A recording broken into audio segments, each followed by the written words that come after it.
आपल्या सर्वांना भेटून घेण्यासाठी आणि थोडक्यात मार्गदर्शन करण्यासाठी हदगाव हिमायतनगर विधानसभा मतदारसंघाच्या भाजपा, राष्ट्रवादी, शिवसेना महायुतीचे अधिकृत उमेदवार आणि येणाऱ्या 23 तारखेच्या नंतर आपल्या सर्व ज्येष्ठ मायबापांच्या आणि समस्त युवा बांधवांच्या सहकार्याने आणि आशीर्वादाने येत्या 23 तारखेच्या नंतर आपण ज्यांच्या नावापुढे आमदार शब्द लावणार आहोत ते आदरणीय लोकनेते बाबूराव या ठिकाणी उपस्थित झालेले आहे. बांधवांनो, आज अवघे 204 दिवस राहिलेले आहेत.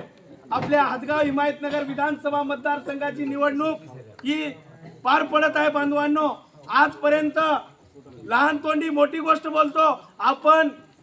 आया बहिणींना माझी विनंती आहे, लाडक्या बहिणीसारखी अत्यंत महत्वाची आणि चांगली योजना मुख्यमंत्री